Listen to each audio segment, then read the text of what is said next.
Pour ce nouvel épisode, direction le Maine-et-Loire sur une parcelle expérimentale de vignes. Son objectif ?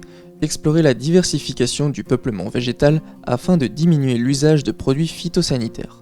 Si différents leviers agroécologiques sont utilisés, comment s'inscrit le biocontrôle dans le cadre de cette initiative ?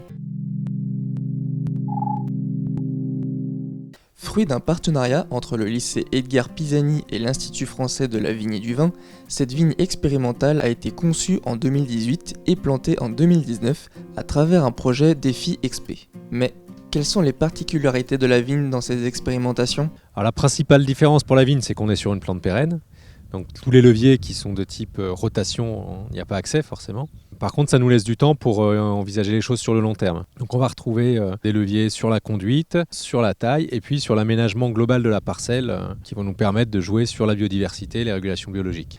Les principales maladies constatées ici sont sans surprise le mildiou et l'oïdium et, dans une moindre mesure, le botrytis. En termes de ravageurs, il existe une pression moyenne avec la tordeuse de vigne. On va surtout se concentrer sur les maladies fongiques, avec des leviers qui sont de l'ordre de la conduite de la vigne, puisqu'on a un mode de taille particulier qu'on va mettre en place, une taille en haie semi-minimale, qui vise à limiter la sensibilité aux maladies. Parmi les autres leviers, citons aussi la mise en place d'un couvert total sur la parcelle, générant 3 avantages. Davantage de vigueur, limiter les contaminations primaires du mildiou au printemps, et abriter un certain nombre d'auxiliaires. Mais revenons à la lutte contre l'oïdium où le biocontrôle joue un rôle central. On a vraiment une stratégie à plusieurs niveaux contre l'oïdium et le biocontrôle vraiment est une des parties importantes de cette stratégie.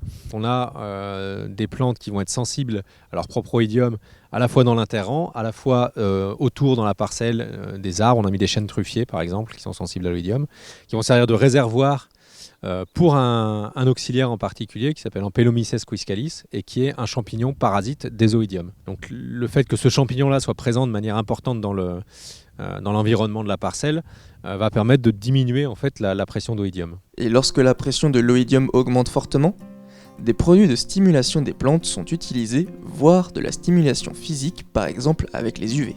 Et quand on va commencer à observer des symptômes, on va les traiter cette fois avec des produits de biocontrôle. Alors il y a différents produits qui ont différents effets. Et si vraiment on voit que la situation dérape, on va avoir recours à des produits conventionnels pour vraiment bloquer l'évolution de la situation. La vigne est une plante pérenne, et les essais menés sur la parcelle sont des expérimentations à long terme.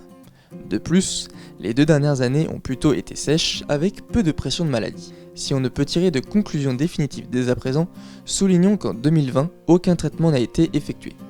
A bientôt pour un prochain épisode.